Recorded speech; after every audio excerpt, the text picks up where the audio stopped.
students, last class we discussed about the bus structure and the basic operational concept. Operational concept means the interconnection between the processor and memory.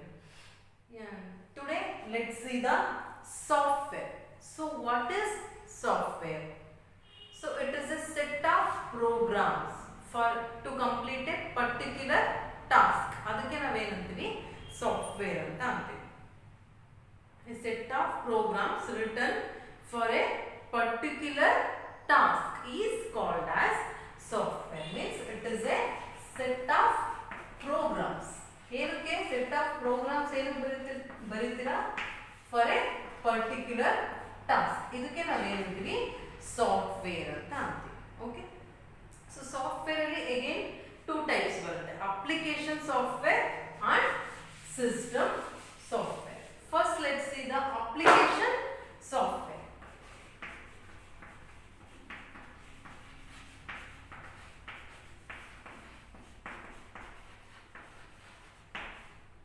So application software. What is application software? So this is also a set of programs. Software andre set of programs, but application software andre it is a set of programs written by a user for performing a task. Application program andre users ನಾವು ಬರ್ದಿರ್ತೀವಲ್ಲ ಆ set of programs ಗೆ application programs ಅಂತ ಅಂತೀವಿ. Means application programs is a set of programs written by a user for performing a task. ಅದಕ್ಕೆ ಏನಂತೀವಿ application software ಅಂತ ಅಂತೀವಿ. So which are the application software means programming languages. For example, high level languages ಅಂತ ಅಂತೀವಿ. High level languages. So set of programs written by a user. So ಹೆಂಗ್ ಬರೀತಾರೆ program ನ? by using high level language. So particular ಯಾವ user ಇರ್ತಾರೋ ಅವ್ರಿಗೆ ಯಾವ language comfort ಇರುತ್ತೋ ಆ ಲ್ಯಾಂಗ್ವೇಜ್ ಅಲ್ಲಿ ಬರೀತಾರೆ. So example for high level language is C, C++, Java. ಇದಕ್ಕೆಲ್ಲ ಏನಂತೀವಿ ಹೈ ಲೆವೆಲ್ ಲ್ಯಾಂಗ್ವೇಜಸ್ ಅಂತ ಅಂತೀವಿ. You are expert in C means you can write a programs in C or C++ or Java like this. Okay, so high level languages. So the set of rules and procedure for writing a program. So set of programs ಗೆ ನಾವು software ಅಂತ ಅಂತೀವಿ. But ಒಂದು program ಬರಿಬೇಕು ಅಂದ್ರೆ ಅಲ್ಲಿ set of rules and procedures ಇರುತ್ತೆ. So ಅದಕ್ಕೆ ಏನಂತೀವಿ set of rules and procedures to write a program. ಅದಕ್ಕೆ ಏನಂತೀವಿ ಸಿಂಟ್ಯಾಕ್ಸ್ ಅಂತ ಅಂತೀವಿ. ಸೊ ನೀವು ಪ್ರೋಗ್ರಾಮ್ ಬರಿಬೇಕು ಅಂದ್ರೆ ಏನ್ ಫಾಲೋ ಮಾಡಬೇಕು? ಸಿಂಟ್ಯಾಕ್ಸ್. ಸಿ ಪ್ರೋಗ್ರಾಮ್ಗೆ ಒಂಥರ ಸಿಂಟ್ಯಾಕ್ಸ್ ಇರುತ್ತೆ. ಫಾರ್ ಎಕ್ಸಾಂಪಲ್ ಯಾವುದೋ ಒಂದು ಪ್ರಿಂಟ್ ಎಫ್ ಅದೆಲ್ಲ ಯೂಸ್ ಮಾಡ್ತೀವಿ, ಬಟ್ ಇಲ್ಲಿ ಸಿ ಔಟ್ ಸಿ ಯೂಸ್ ಮಾಡ್ತೀರಾ C++ ಆ ಥರ. ಸೊ ಸಿಂಟ್ಯಾಕ್ಸ್ ನ ಫಾಲೋ ಮಾಡ್ಬೇಕು. ನೀವು ಯಾವುದೇ ಪ್ರೋಗ್ರಾಮ್ಸ್ ಬರೀತೀರಾ ಅಂದ್ರೆ set of rules and procedure ನ ಫಾಲೋ ಮಾಡಬೇಕು. ಆ ಸೆಟ್ ಆಫ್ ರೂಲ್ಸ್ ಗೆ ಏನಂತೀವಿ ಸಿಂಟ್ಯಾಕ್ಸ್ ಅಂತ ಅಂತೀವಿ. Okay, so another type of language develop for writing a programs. ಅದಕ್ಕೆ ಏನಂತೀವಿ ಹೈ ಲೆವೆಲ್ ಲ್ಯಾಂಗ್ವೇಜ್ ಆಯ್ತು. ನೆಕ್ಸ್ಟ್ ಏನಂತೀವಿ ಅಸೆಂಬ್ಲಿ ಲ್ಯಾಂಗ್ವೇಜ್ ಅಂತ ಅಂತೀವಿ. Assembly language this is high level language. C++, Java use ಮಾಡ್ಕೊಂಡು ಬರೀತೀವಿ. ಸೊ ಸಿಂಟ್ಯಾಕ್ಸ್ ಯೂಸ್ ಮಾಡ್ಕೊಂಡು ಪ್ರೋಗ್ರಾಮ್ಸ್ ಬರೀತೀವಿ. ಆ ಪ್ರೋಗ್ರಾಮ್ ಸೆಟ್ ಆಫ್ ಪ್ರೋಗ್ರಾಮ್ಸ್ಗೆ ಅಪ್ಲಿಕೇಶನ್ ಸಾಫ್ಟ್ವೇರ್ ಅಂತ ಅಂತೀವಿ. ಸೊ ಇನ್ನೊಂದು ಲ್ಯಾಂಗ್ವೇಜ್ ಇದೆ, ಯಾವುದು ಅಸೆಂಬ್ಲಿ ಲ್ಯಾಂಗ್ವೇಜ್ ಅಂತ. ಸೊ ಇದನ್ನು ಯಾರು ಬರೀತಾರೆ? ಅಪ್ಲಿಕೇಶನ್ ಸಾಫ್ಟ್ವೇರ್ ಅಂತಾನೆ ಅಂತೀವಿ ಇದಕ್ಕೆ ಅಸೆಂಬ್ಲಿ ಲ್ಯಾಂಗ್ವೇಜ್. ಅಂದ್ರೆ this set of programs also written by a user. But ಇಲ್ಲಿ ಏನಂತ ಯೂಸ್ ಮಾಡ್ತೀವಿ? ನಿಮೋನಿಕ್ಸ್ ನ ಯೂಸ್ ಮಾಡ್ತೀವಿ. ಸೊ ಇಲ್ಲಿ ಯೂಸ್ ಮಾಡ್ತೀವಿ ನಿಮೋನಿಕ್ಸ್. ಸೊ ಅಂದ್ರೆ ಒಂದು ಇಂಗ್ಲಿಷ್ ಕೀವರ್ಡ್ಸ್ ನ ಯೂಸ್ ಮಾಡ್ತೀವಿ. ಫಾರ್ ಎಕ್ಸಾಂಪಲ್ ಇಲ್ಲೆಲ್ಲ ಏನ್ ಮಾಡ್ತೀವಿ? ಪ್ರಿಂಟ್ ಎಫ್ ಅಡಿಷನ್ ಗೆ print F enter the value of a and b. So c is equal to a plus b. Again print F the value of c is ಅಂತ ಈ ತರ %d ಎಲ್ಲ use ಮಾಡ್ತೀರಾ. But ಇಲ್ಲಿ English keyword ನ use ಮಾಡ್ತೀರಾ. Add ಗೆ use ಮಾಡ್ತೀರಾ ಜಸ್ಟ್ ಆಡ್ r1 r2 ಅಂತ ಯೂಸ್ ಮಾಡ್ತೀರಾ. ಅಂದ್ರೆ we are adding the contents of r1 and r2, addition of r1 and r2 ಅಂತ. ಇದಕ್ಕೆ ಏನಂತೀವಿ? ಅಸೆಂಬ್ಲಿ ಲ್ಯಾಂಗ್ವೇಜ್ ಅಂತ ಅಂತೀವಿ. ಓಕೆನಾ?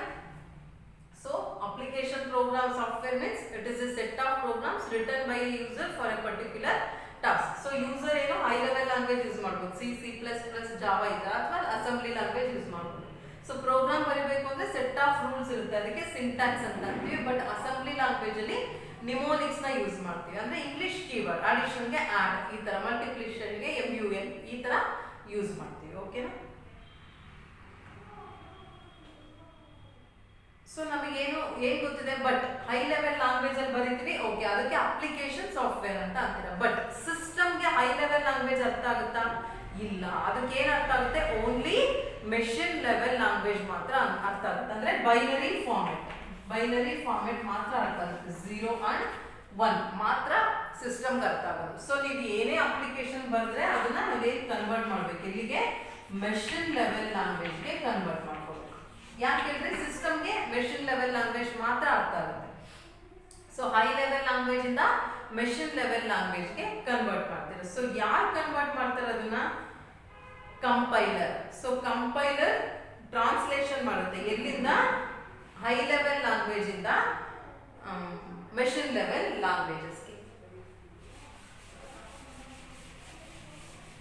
ಸೊ ಆ ಕಂಪೈಲರ್ ಎಲ್ಲಿರುತ್ತೆ, ಅದು ಯೂಸರ್ ಬರ್ದಿರ್ತಾರ, ಅದಕ್ಕೂ ಒಂದು ಪ್ರೋಗ್ರಾಮ್ ಬೇಕು. ಕಂಪೈಲರ್ ಟ್ರಾನ್ಸ್ಫರ್ ಮಾಡುತ್ತೆ ಹೈ ಲೆವೆಲ್ ಲ್ಯಾಂಗ್ವೇಜ್ ಇಂದ ಮೆಷಿನ್ ಲೆವೆಲ್ ಲ್ಯಾಂಗ್ವೇಜಸ್ಗೆ, ಅಂದ್ರೆ ಅದಕ್ಕೂ ಒಂದು ಪ್ರೋಗ್ರಾಮ್ಸ್ ಜನರೇಟ್ ಆಗಿರುತ್ತೆ. ಬಟ್ ಅದ್ಯಾರು ಬರ್ದಿರ್ತಾರೆ? ಯೂಸರ್ ಬರ್ದಿರಲ್ಲ. ಅಂದ್ರೆ ಆ ಕಂಪೈಲರ್ಗೆ ಏನೇನ್ ಪ್ರೋಗ್ರಾಮ್ಸ್ ಬೇಕೋ ಅದೆಲ್ಲ ಆಲ್ರೆಡಿ ಸಿಸ್ಟಮ್ ಅಲ್ಲಿ ಸ್ಟೋರ್ ಆಗಿರುತ್ತೆ. ಅದು ಒಂದು ಸಾಫ್ಟ್ವೇರ್. ಅದಕ್ಕೆ ನಾವೇನಂತೀವಿ? ಸಿಸ್ಟಮ್ ಸಾಫ್ಟ್ವೇರ್ ಅಂತ ಅಂತೀವಿ. System software means this is also a set of programs but that is already stored in the system itself. ಅದಕ್ಕೆ ಏನಂತೀವಿ? ಸಿಸ್ಟಮ್ ಸಾಫ್ಟ್ವೇರ್ ಅಂತ ಅಂತೀವಿ. ಮೀನ್ಸ್ ಅದು ಆಲ್ರೆಡಿ ಸಿಸ್ಟಮ್ ಮೆಮೊರಿಯಲ್ಲಿ ಸ್ಟೋರ್ ಆಗಿರುತ್ತೆ. It is also a set of programs but already stored in the memory of the system. ಅದಕ್ಕೆ ಏನಂತೀವಿ? System software ಅಂತ ಅಂತೀವಿ. ಏನ್ function? Okay, system software already store ಆಗಿರುತ್ತೆ ಮೆಮೊರಿಯಲ್ಲಿ. ಅದಕ್ಕೊಂದು ಎಕ್ಸಾಂಪಲ್ ಕಂಪೈಲರ್ ಏನ್ ಮಾಡುತ್ತೆ? ಅದು ಹೈ ಲೆವೆಲ್ ಲ್ಯಾಂಗ್ವೇಜ್ ಇಂದ ಮೆಷಿನ್ ಲೆವೆಲ್ ಲ್ಯಾಂಗ್ವೇಜ್ಗೆ ಕನ್ವರ್ಟ್ ಮಾಡುತ್ತೆ. ಸೊ ಅದರ್ ದನ್ ದಟ್ ಇನ್ನೇನೇನು ಫಂಕ್ಷನ್ಸ್ ಇದೆ ಯಾವುದು ಸಿಸ್ಟಮ್ ಸಾಫ್ಟ್ವೇರ್ ಅಂತ. So what is the function? Receiving and interpreting user commands. So user commands ಏನೇ ಇದ್ರು ರಿಸೀವ್ ಮಾಡಿ ಇಂಟರ್ಪ್ರಿಟ್ ಮಾಡುತ್ತೆ. ಓಕೆನಾ? ಇಂಟರ್ಪ್ರಿಟ್ ಮಾಡುತ್ತೆ. ಸೊ ಅಥವಾ editing, modifying program, editing or modifying the program, and managing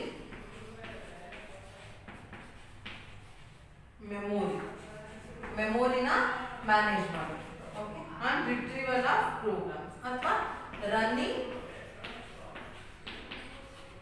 standard application programs.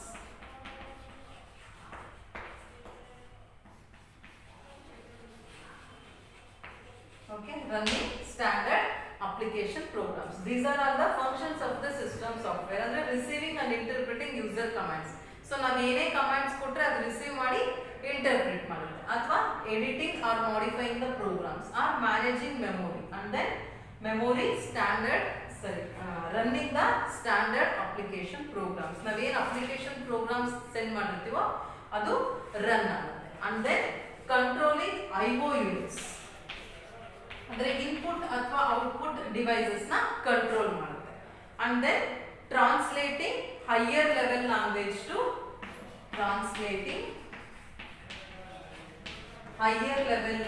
To machine level language. Okay, so these are all the functions of the system software. For example ಏನೇನು example ಇರುತ್ತೆ? ನಾನು compiler ಒಂದು ಹೇಳಿದೆ, but other than that text editor also the system software, and then assembler, debugger, and then compiler. These are all the system softwares. Application softwares ಹೆಂಗೆ C++ ಅವೆಲ್ಲ ಇರುತ್ತೋ system software ಅದೇ ತರ. ಅಸೆಂಬ್ಲರ್ ಅಂದ್ರೆ ಏನು? ಕಂಪೈಲರ್ ಅಂದ್ರೆ ಏನು? ಹೈ ಲೆವೆಲ್ ಲ್ಯಾಂಗ್ವೇಜ್ ಇಂದ ಮೆಷಿನ್ ಲೆವೆಲ್ ಲ್ಯಾಂಗ್ವೇಜ್ಗೆ ಕನ್ವರ್ಟ್ ಮಾಡುತ್ತೆ. ಬಟ್ ಅಸೆಂಬ್ಲರ್ ಅಂದ್ರೆ it will convert assembly language to machine level language.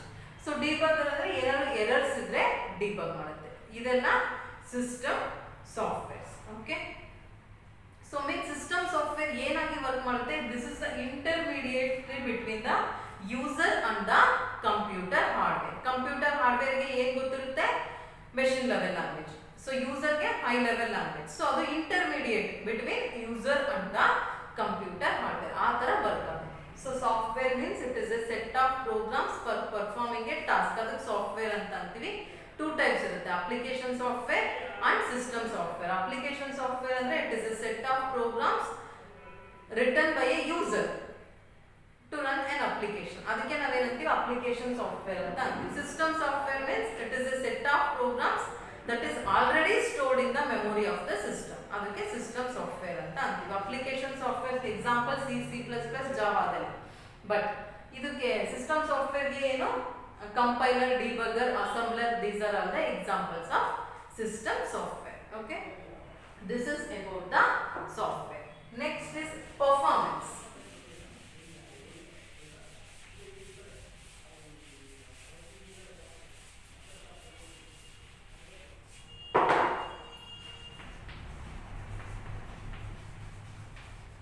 Performance ಯಾವುದೇ ಒಂದು ಸಾಫ್ಟ್ವೇರ್ ಅಥವಾ ಪ್ರೋಗ್ರಾಮ್ ಪರ್ಫಾರ್ಮೆನ್ಸ್ ನ ಹೇಗೆ ನೀವು ಫೈಂಡ್ ಔಟ್ ಮಾಡ್ತೀರಾ ಅಂತ. So how you are measuring the performance? So one measure to find out the performance is time taken by the system to execute a program. So particular program ನ execute ಮಾಡೋದಕ್ಕೆ system ಎಷ್ಟು time ತಗೊಂಡಿದೆ ಅಂತ. So based on that you are calculating the performance. Okay, other than that space, ಎಷ್ಟು space ಅದು ತಗೊಂಡಿರುತ್ತೆ ಆ particular program ನ ಸ್ಟೋರ್ ಮಾಡಕ್ಕೆ ಮೆಮೊರಿಯಲ್ಲಿ ಅಂತ. ಸೊ ಏನೇ ಇರುತ್ತೆ? Processor,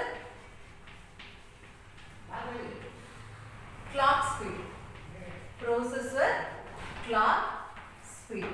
okay, and then the type and number of instructions available.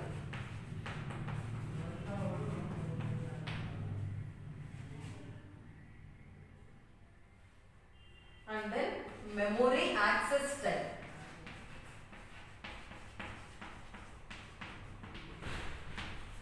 power dissipation.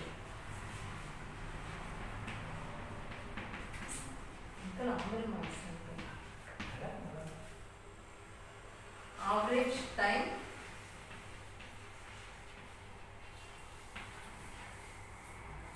to execute an instruction. Okay, so in these parameters we are finding the performance of the program. First is processor clock speed, andre based on the clock speed you are finding the performance. And then type and number of instructions available. So instruction ಯಾವ types ಇರುತ್ತೆ ಮತ್ತೆ ಎಷ್ಟು instructions ಇರುತ್ತೆ ಅದರ ಮೇಲೆ depend ಆಗುತ್ತೆ. And then memory access time, and then power dissipation means ಎಷ್ಟು power ಅದು ಯೂಸ್ ಮಾಡಿದೆ ಆ ಪರ್ಟಿಕ್ಯುಲರ್ ಪ್ರೋಗ್ರಾಮ್ ಎಕ್ಸಿಕ್ಯೂಟ್ ಆಗುತ್ತೆ ಅಂತ. And then average time to execute an instruction. So ಆ ಪರ್ಟಿಕ್ಯುಲರ್ ಇನ್ಸ್ಟ್ರಕ್ಷನ್ ಎಕ್ಸಿಕ್ಯೂಟ್ ಆಗಕ್ಕೆ ಎಷ್ಟು ಟೈಮ್ ತಗೊಂಡಿದೆ ಅಂತ. ಸೊ ಈ ಪ್ಯಾರಾಮೀಟರ್ಸ್ ಮೇಲೆ ನೀವು ಪರ್ಫಾರ್ಮೆನ್ಸ್ ನ ಫೈಂಡ್ ಔಟ್ ಮಾಡ್ತೀರಾ. ಸೊ ನೆಕ್ಸ್ಟ್ ಇಸ್, ಸೊ ಒಂದು ಈಕ್ವೇಶನ್ ಇದೆ ಪರ್ಫಾರ್ಮೆನ್ಸ್ ನ ಫೈಂಡ್ ಔಟ್ ಮಾಡ್ತೀವಿ. Basic performance equation,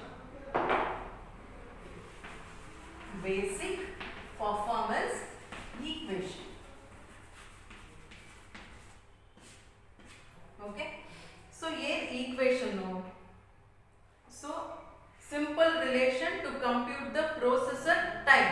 So processor time na ನಾವು ಯಾವುದರಲ್ಲಿ ಮೆಜರ್ ಮಾಡ್ತೀವಿ? processor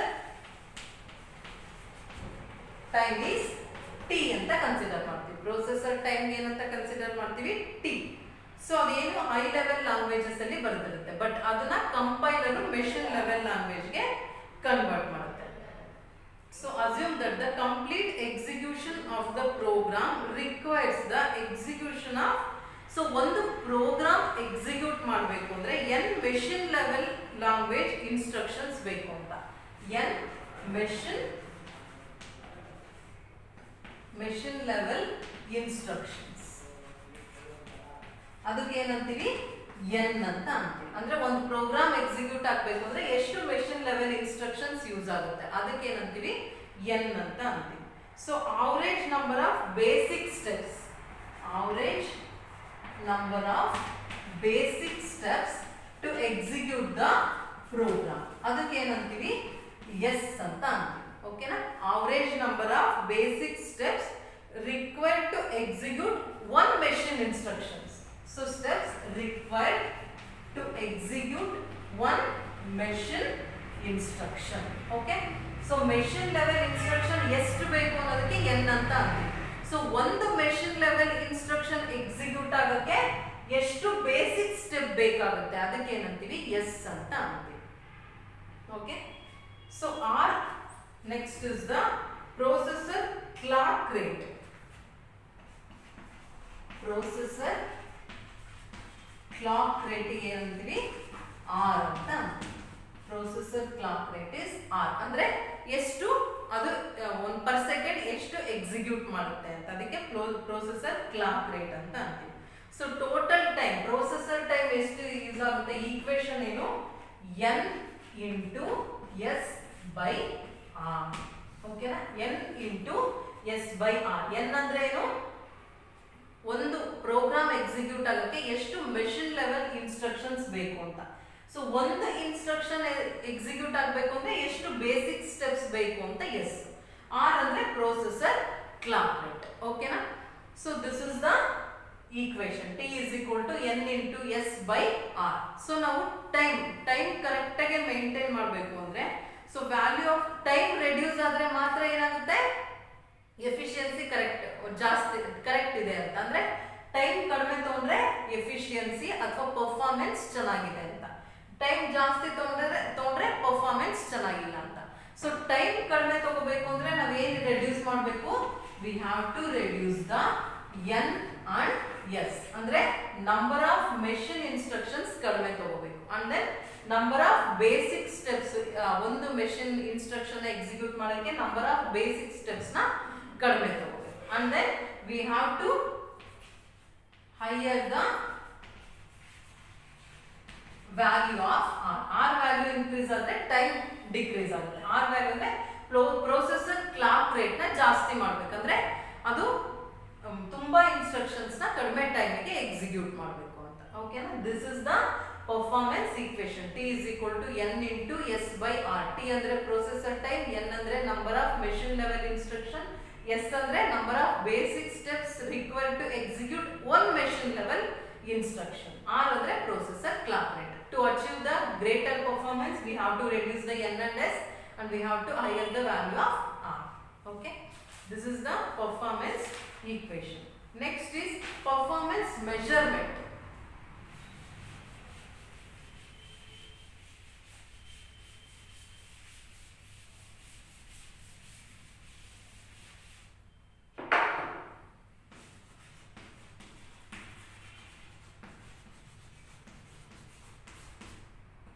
ಲಾಸ್ಟ್ ಪರ್ಫಾರ್ಮೆನ್ಸ್ ನ ಹೇಗೆ ಮೆಜರ್ ಮಾಡ್ತೀವಿ ಅಂತ.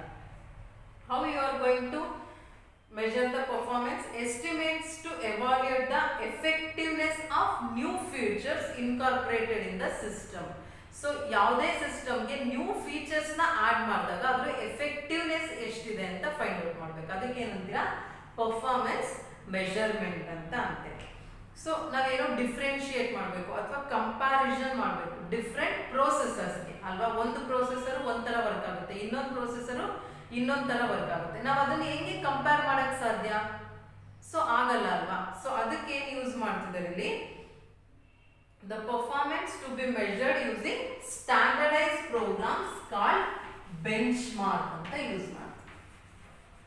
ಬೆಂಚ್ ಮಾರ್ಕ್ ಪ್ರೋಗ್ರಾಮ್ಸ್ ನ ಯೂಸ್ ಮಾಡ್ತಾರೆ ಏನಕ್ಕೆ? To compare between the processors. So ಅದಕ್ಕೆ ಒಂದು ಆರ್ಗನೈಸೇಷನ್ ಇದೆ. ಏನದು ಆರ್ಗನೈಸೇಷನ್? ಸ್ಪೆಕ್ ಆರ್ಗನೈಸೇಷನ್ ಅಂತ. ಸ್ಪೆಕ್ ಅಂದ್ರೆ ಏನು? System performance evaluation corporation. System performance evaluation corporation. ಎಲ್ಲಾ ಸಿಸ್ಟಮ್ದು ಪರ್ಫಾರ್ಮೆನ್ಸ್ ಎವಾಲ್ಯೂಯೇಟ್ ಮಾಡೋದಕ್ಕೆ ಒಂದು ಕಾರ್ಪೊರೇಟ್ ಕಂಪ್ನಿ ಇದೆ, ಅದಕ್ಕೆ ನಾವೇನಂತೀವಿ ಸ್ಪೆಕ್ ಅಂತ ಅಂತೀವಿ. ಓಕೆ? ಅದಕ್ಕೆ ಅದು 95 ಅಲ್ಲಿ ಸ್ಟಾರ್ಟ್ ಆಗಿ 2000 ಅಲ್ಲಿ ಎಲ್ಲರಿಗೆ ಅವೈಲಬಲ್ ಆಯಿತು. ಸೊ ಅದಕ್ಕೆ ನಾವೇನಂತೀವಿ ಸ್ಪೆಕ್ 95 ಅಥವಾ ಸ್ಪೆಕ್ 2000 ಹೆಂಗೆ ಕಂಪ್ಯಾರಿಸನ್ ಮಾಡ್ತೀರಾ ಎರಡು ಪ್ರೊಸೆಸರ್ದು ಅಂದ್ರೆ, for example this is the speck rating formula. So speck rating is equal to running time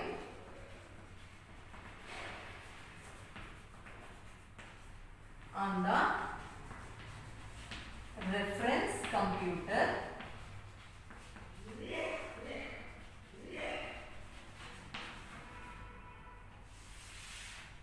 by running time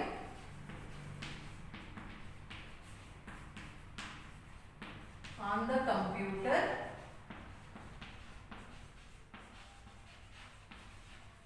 under test. So this is the formula for to measure the performance.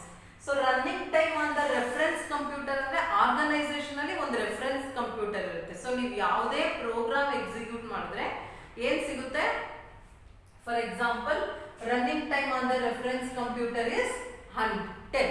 ಓಕೆನಾ. So running time on the computer under test ಅಂದ್ರೆ ಇವಾಗ ಯಾವುದೋ ಒಂದು under test ನಾವು ಎರಡು processor ನ comparison ಮಾಡ್ತಿದ್ವಲ್ಲ, ಅದರಲ್ಲಿ processor 1 and then processor 2 ಅಂತ ಇರುತ್ತೆ. ಸೊ ಇದು ಎಷ್ಟು ಟೈಮ್ ತಗೊಂತು, ಫಾರ್ ಎಕ್ಸಾಂಪಲ್ 100 ತಗೊಂತು. ಓಕೆನಾ. ಸೊ ಅವಾಗ ಇದ್ರದ್ದು ಎಷ್ಟಾಯ್ತು, ಪಾಯಿಂಟ್ ಸಮಥಿಂಗ್ ಪಾಯಿಂಟ್. ಓಕೆನಾ. ಪ್ರೊಸೆಸರ್ 2 ಎಷ್ಟು 1000 ತಗೊಂತು. ಓಕೆನಾ. ಸೊ 10/1000. ಓಕೆ, ಇದ್ರದ್ದು ಪಾಯಿಂಟ್ ಸಮಥಿಂಗ್ ಆಗುತ್ತೆ. ಸೊ ಆವಾಗ ಕಂಪ್ಯಾರಿಸನ್ ಮಾಡ್ತಾರೆ. ಸೊ ಇದಕ್ಕೆ 1 ಪಾಯಿಂಟ್ ಸಿಕ್ಕಿರುತ್ತೆ, ಇದಕ್ಕೆ 1 ಪಾಯಿಂಟ್ ಸಿಕ್ಕಿರುತ್ತೆ. ಸೊ ಇವಾಗ ಪ್ರೊಸೆಸರ್ 1 ಪ್ರೊಸೆಸರ್ 1 ಎಷ್ಟು ಟೈಮ್ ತಗೊಂಡು ಪಾಯಿಂಟ್ ಸಮಥಿಂಗ್ 0.1. So processor 2 0.001. ಈ ತರ ಎಷ್ಟೋ ಒಂದು ಪಾಯಿಂಟ್ಸ್ ಸಿಗುತ್ತೆ. ಓಕೆನಾ. ಸೊ 10 ಕ್ಯಾನ್ಸಲ್ ಆಗುತ್ತೆ. 0.1 ಇದು 0.01 ಅನ್ನ ತಗೊಳುತ್ತೆ. ಓಕೆನಾ. ಸೊ ಇದು ಪ್ರೊಸೆಸರ್ 1 0.1 ತಗೊಂಡು ಪ್ರೊಸೆಸರ್ 2 0.01. ಸೊ ಈ ತರ ನೀವು ಕಂಪ್ಯಾರಿಸನ್ ಮಾಡ್ತೀರಾ. ಸೊ ಕಂಪ್ಯಾರಿಸನ್ಗೆ ನಾವು ಏನ್ ಮಾಡ್ತೀವಿ, ಬೆಂಚ್ ಮಾರ್ಕ್ ಪ್ರೋಗ್ರಾಮ್ಸ್ ನ ಯೂಸ್ ಮಾಡ್ತೀವಿ. ಅಂದ್ರೆ ಒಂದು ರೆಫರೆನ್ಸ್ ಕಂಪ್ಯೂಟರ್ ಜೊತೆ ಯಾವ್ದು ಕಂಪ್ಯೂಟರ್ ಟೆಸ್ಟ್ ಮಾಡ್ತಿರ್ತೀವಲ್ಲ ಆ ಕಂಪ್ಯೂಟರ್ ನ ಕಂಪೇರ್ ಮಾಡ್ತೀವಿ. ಓಕೆನಾ. So running time on the reference computer ಇದು ಸ್ಟ್ಯಾಂಡರ್ಡ್ ಒಂದು ಕಂಪ್ನಿದು ಕಂಪ್ಯೂಟರ್, ಅಲ್ಲಿ ಎಷ್ಟು ಟೈಮ್ ತಗೊಂತು ಬೈ ನಾವು ಯೂಸ್ ಮಾಡ್ತಿರೋ ಕಂಪ್ಯೂಟರ್ ಎಷ್ಟು ತಗೊಂತು ಒಂದು ಪ್ರೊಸೆಸರ್ ಅಲ್ಲಿ. ಸೊ ಇನ್ನೊಂದು ಸಿಸ್ಟಮ್ ನಾವು ಎರಡು ಸಿಸ್ಟಮ್ ಯೂಸ್ ಮಾಡ್ತಿದೀವಿ. ಸೊ ಇನ್ನೊಂದು ಸಿಸ್ಟಮ್ ಅಲ್ಲಿ ಎಷ್ಟು ತಗೊಂತು, ಆವಾಗ ನಾವು ವಿ ಆರ್ ಕಂಪೇರಿಂಗ್ ದ ಅಥವಾ differentiating between the processor. Performance ಸಿಕ್ತು, ಪ್ರೊಸೆಸರ್ 1 ಪರ್ಫಾರ್ಮೆನ್ಸ್ ಎಷ್ಟು, ಪ್ರೊಸೆಸರ್ 2 ಪರ್ಫಾರ್ಮೆನ್ಸ್ ಎಷ್ಟು ಅಂತ ಮೆಜರ್ ಮಾಡ್ಕೊಂಡು. ಓಕೆ, ಅದಕ್ಕೆ ನಾವು ಏನು ಯೂಸ್ ಮಾಡ್ತೀವಿ, ಸ್ಪೆಕ್ ನ ಯೂಸ್ ಮಾಡ್ತೀವಿ. ಓಕೆ. ಸೊ ಇನ್ನೊಂದು ಸ್ಪೆಕ್ ರೇಟಿಂಗ್ ಏನು ಯೂಸ್ ಮಾಡ್ತೀವಿ, speck rating is equal to ಇನ್ನೊಂದು ಇದು standard formula pi I is equal to 1 to n spec I. So ಇದು 1/n ಅಂತ ಅಂತೀವಿ.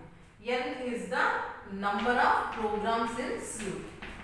So number of programs in suite ಅಂತ ಅಂತೀವಿ.